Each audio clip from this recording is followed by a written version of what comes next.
تو یہ کیسے ممکن تھا کہ امام علی مقام علیہ السلام اللہ تعالیٰ کے حق کے پیغام کو لے کر نہ نکلتے؟ اور آپ تو قیام امن کے لیے نکلے تھے، آپ تو امر بالمعروف اور نہی عن المنکر جو قرآن کی اس آیہ کریمہ کے اندر بہترین امت کی 2 صفات اور 2 ذمہ داریاں گنوائی گئی ہیں، آپ وقت کے اس فرعون کو اور اس حامان اور قارون کو بتانے کے لیے نکلے تھے کہ ہاں ہم ہیں بہترین امت، اور ہم ہیں اس امت کے بہترین امام جو وقت کے اس نزاکت کو سمجھتے ہوئے اپنی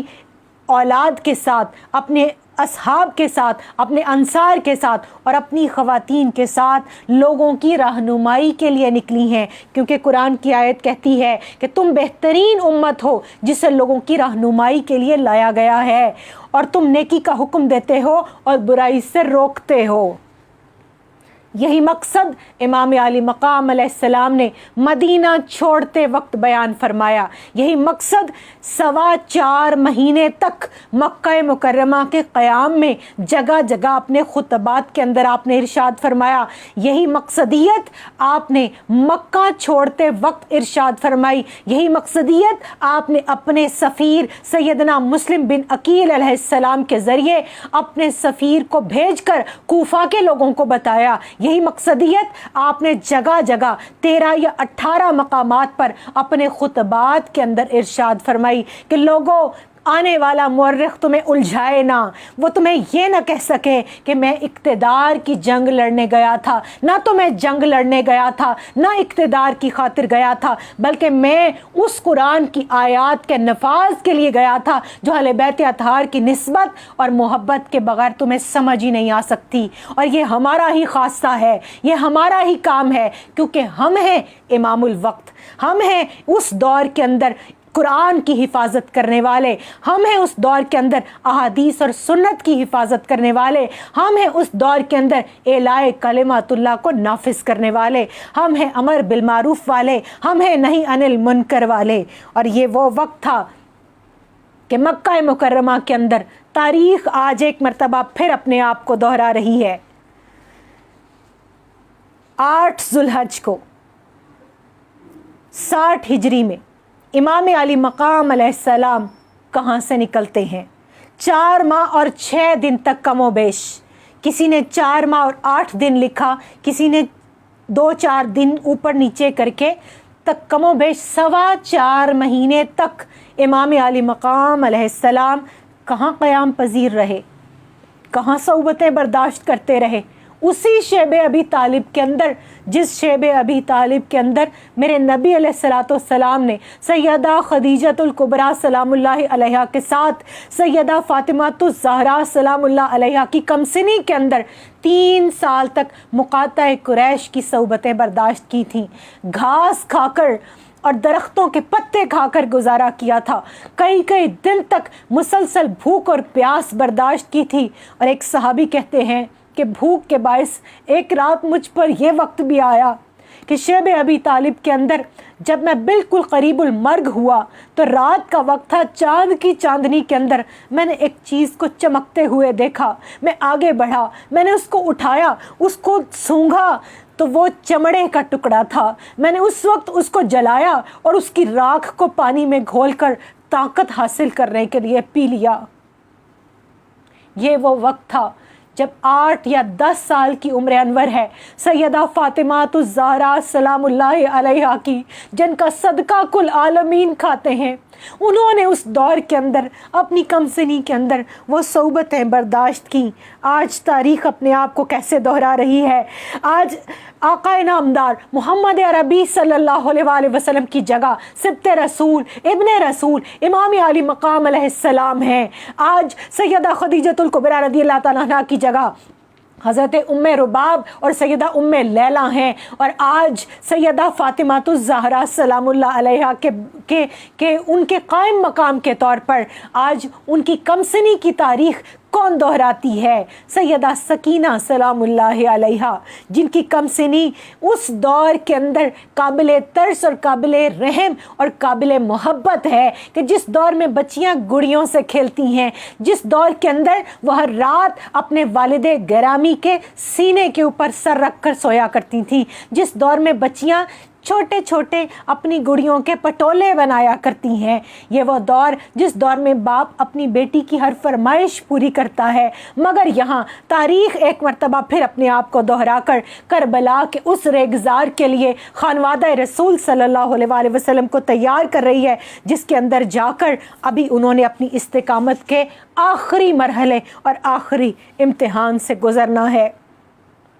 تاریخ کہتی ہے، ہاں نگاہ غور سے دیکھے گروہ مومنی، جا رہا ہے کربلا خیر البشر کا جانشیں، آسماں ہے لرزہ بر اندام جنبش میں زمیں، فرش پر ہے سایہ افغن شاہ پر روح الامی، اور اے شگوفو السلام، اے خفتہ کلیو الوداع، اے مدینہ کی نظر افروز گلیو الوداع۔ شعبان المعظم کو جو مدینہ چھوڑا تھا، آج 8 ذوالحج کو جو مکہ چھوڑ کر 2 محرم الحرام کو یہ خانوادہ، یہ میرے نبی علیہ الصلوۃ والسلام کے گلشن اور یہ اس گلشن کے سارے پھول میدان کرب و بلا میں پہنچتے ہیں۔ اور جب آپ چلتے چلتے اس میدان میں 2 محرم الحرام 61 ہجری بروز جمعرات اپنے اصحاب اور اہل و عیال کے ساتھ خیمہ زن ہوتے ہیں،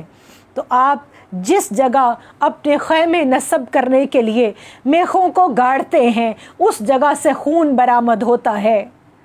یہ معاملہ دیکھ کر سیدہ زینب سلام اللہ علیہا اپنے بھائی سے کہتی ہیں، بھائی یہ کیا ماجرا ہے؟ آپ جس جگہ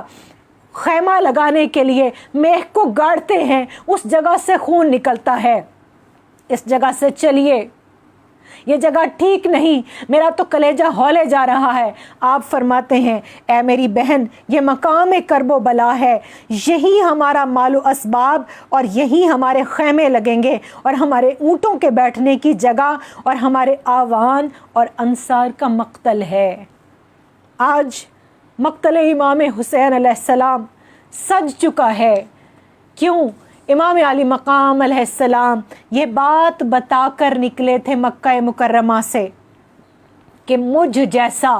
یزید جیسے کی بیعت نہیں کر سکتا، گویا حد فاصل قائم کر دی کہ جو مجھ جیسا ہوگا وہ حق پر ہوگا اور جو یزید جیسا ہوگا وہ باطل پر ہوگا۔ حق اپنے آپ کو ثابت کرنے کے لیے آج خیمہ زن ہو چکا تھا۔ وہ صعوبتیں جو ان کے مقدر کے اندر مقام تسلیم و رضا کے سب سے اعلیٰ درجے پر ان کو فائز کرنے کے لیے قسمت میں لکھ دی گئی تھیں، آج ان کی آنکھوں میں آنکھیں ڈال کر دیکھنے کا وقت آ چکا تھا۔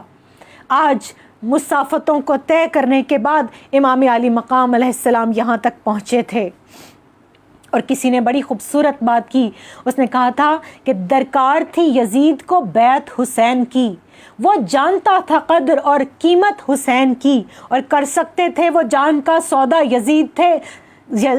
سے، پر جان سے بھی مہنگی تھی بیعت حسین کی، اور وقفہ تھا زوم ذات کا، دور یزیدیت اب حشر تک چلے گی قیادت حسین کی، اور نام و نشاں یزید کا باقی نہیں رہا، لیکن رواں دواں ہے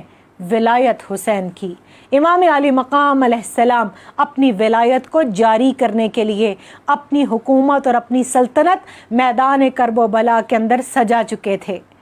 خیموں کی ترتیب طے ہوئی، میرے نبی علیہ الصلوۃ والسلام کے اس شہزادے نے اس طرح سے خیمہ زن ہوئے کہ آگے مردوں کے خیمے اور پیچھے خواتین کے خیمے رکھے۔ خیموں کے ارد گرد ایک خندق کھودی گئی، اس خندق کے اندر لکڑیاں بھر دی گئیں، کیونکہ جانتے تھے کہ جب ہم کو شہید کر دیا جائے گا پھر یہ بلوائی، پھر یہ باغی، پھر یہ اسلام دشمن مخدرات عصمت کے خیموں کی طرف بڑھیں گے، تو اس سے پہلے اس کھائی کے اندر رکھی ہوئی لکڑیوں میں آگ جلا دی جائے گی تاکہ کوئی بدبخت مخدرات عصمت کی طرف پہنچ نہ سکے، اور وہ رات ہوگی، وہ شب عاشور، وہ شام غریبہ ہوگی، اس شب کے اندر جب اندھیرے میں ہو جائیں گے تو کوئی بدبخت ان خواتین کے خیموں کی طرف دیکھ نہ سکے، تو آپ نے ان تمام کھائی کے اندر لکڑیاں بھروا دیں تاکہ اس دن اس رات کو آگ جلا دی جا سکے۔ اور آج میں چند اقتباسات آپ کے سفر کے ان خطبوں کے اندر سے ضرور آپ کے سامنے رکھنا چاہوں گی، اور اس کے بعد دوران سفر جب آپ کو سیدنا مسلم بن عقیل علیہ السلام کی شہادت کی خبر ملتی ہے تو اس کے بعد بھی آپ کے پاس استقلال میں لغزش نہیں آتی۔ کل انشاءاللہ العزیز ہم ان کی شہادت پہ بات کریں گے، ہم اس کوفہ کے مزاج کو سمجھنے کی کوشش کریں گے، ہم ان کوفیوں کے مزاج کو اور ان کے پرابلمز کو ایڈریس کریں گے کہ جن کو اس دور کے اندر مزاج بدلنا پڑا، اپنی فطرت سے پھرنا پڑا، بزدلی کا مظاہرہ کرنا پڑا، خاموشی اختیار کرنی پڑی، اور وہ کیسی خاموشی تھی جس کو سیدنا امام زین العابدین نے فرمایا کہ یہ خاموشی کوفیانہ خاموشی ہے۔ کل اس پہ ہم بات کریں گے۔ حضرت حر کے سامنے جب آپ کا آمنا سامنا ہوا اور آپ نے نماز پڑھائی تو آپ نے ان کو جو پیغام امن اور صلح دیا، اس خطبے کا ایک اقتباس آپ کے سامنے پڑھنا چاہوں گی۔ امام علی مقام علیہ السلام نے فرمایا، اے لوگو،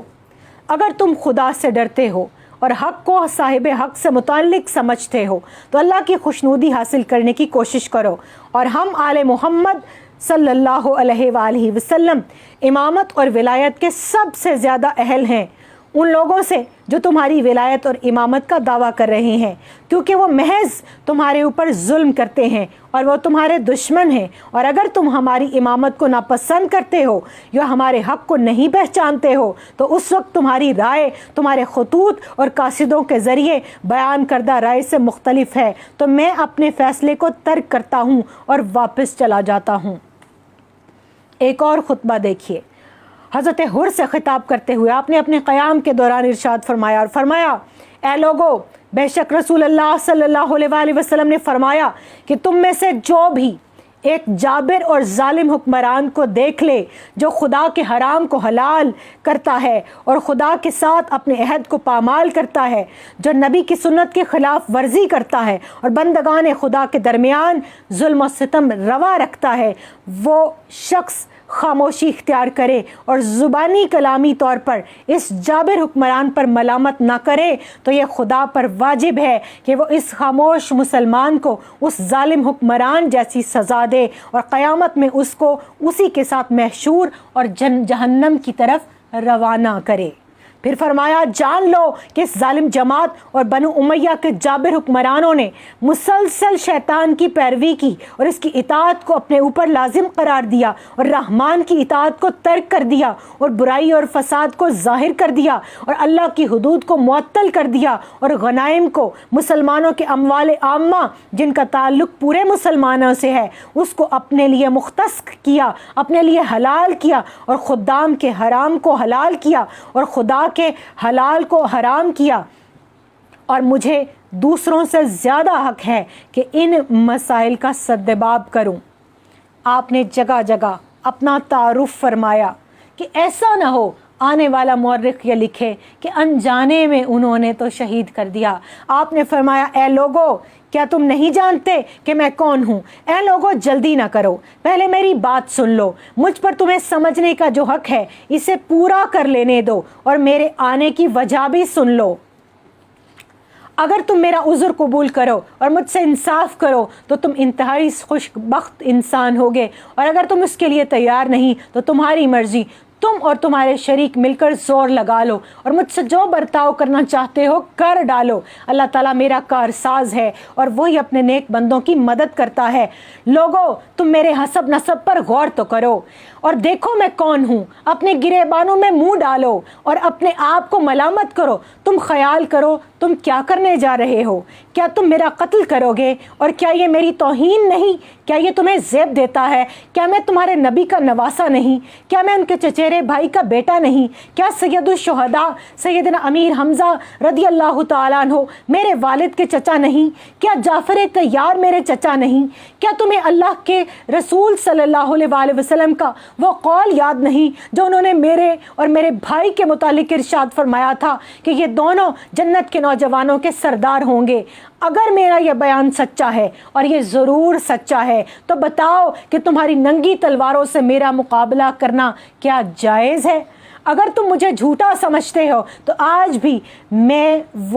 تم میں وہ لوگ موجود ہیں، اصحاب رسول صلی اللہ علیہ وآلہ وسلم، جنہوں نے میرے متعلق خود رسول اللہ صلی اللہ علیہ وآلہ وسلم سے یہ احادیث سنی ہے۔ ذرا ان سے پوچھو تو، ذرا ان سے دریافت تو کرو۔ اب تم بتاؤ کہ اس حدیث کی موجودگی میں بھی کیا تمہیں میرا خون بہانا روا ہے، اور کیا تم اس جہنم خریدنے سے باز نہیں رہ سکتے؟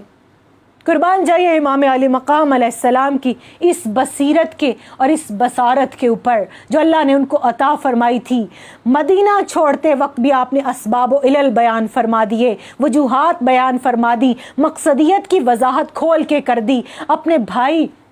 سے جب ملاقات ہوئی تو آپ نے ان محمد بن حنفیہ کو بھی اپنے عزائم بتا دیے، اور راہ رخصت کو مسترد کرتے ہوئے راہ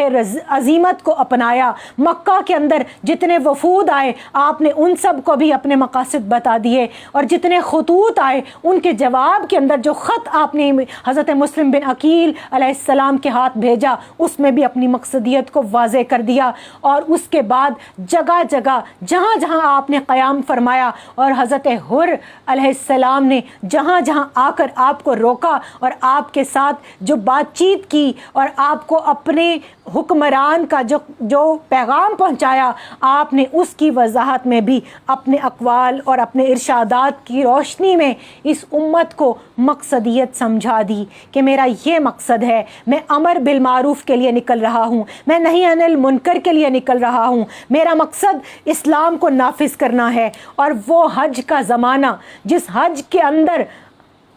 احرام کے اندر 40 کے قریب افراد جو یزید نے حاجیوں کے روپ میں بھیجے تھے، اور وہ اس بات کے اوپر مامور کیے گئے تھے کہ وہ دوران طواف امام علی مقام علیہ السلام کو شہید کر کے بھگدڑ مچا دیں تاکہ دشمن بھی نہ پکڑا جائے اور نعوذ باللہ ان کو ختم بھی کر دیا جائے۔ تو ان کو ختم کرنے والے خود ختم ہو گئے۔ ان کا ذکر اگر آج زندہ ہے تو لعنت اور ملامت کے لیے فقط، مگر جن کو باقی رہنا تھا، قرآن کی ہر جو ہے ابتدا میں سورہ فاتحہ کے اندر اور ہر نماز کی ابتدا میں ہم انہی کا راستہ مانگتے ہیں، انہی کا واسطہ مانگتے ہیں۔ ہم کہتے ہیں اہدنا الصراط المستقیم صراط الذین انعمت علیہم، تو وہ انعام یافتہ بندے جو صدیقین ہیں، جو شہداء ہیں، جو صالحین ہیں، وہ کون ہیں؟ وہ کربلا والے ہیں۔ ان کے امام کون ہیں؟ سید کربلا، سلطان کربلا،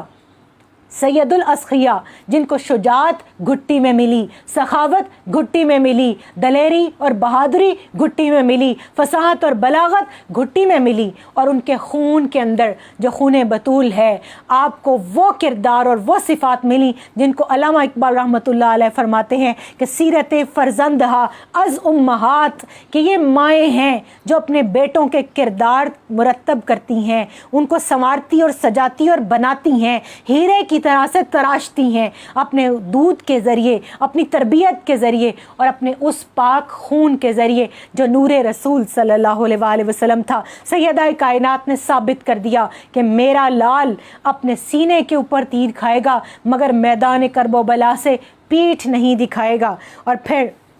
امام علی مقام علیہ السلام نے نہ صرف خود بلکہ اپنے پورے کنبے کو قربان کر کے وَمِمَّا رَزَقْنَاهُمْ يُنْفِقُونَ کی عملی تفسیر قائم کر دی کہ اپنا گھر چھوڑ دیا،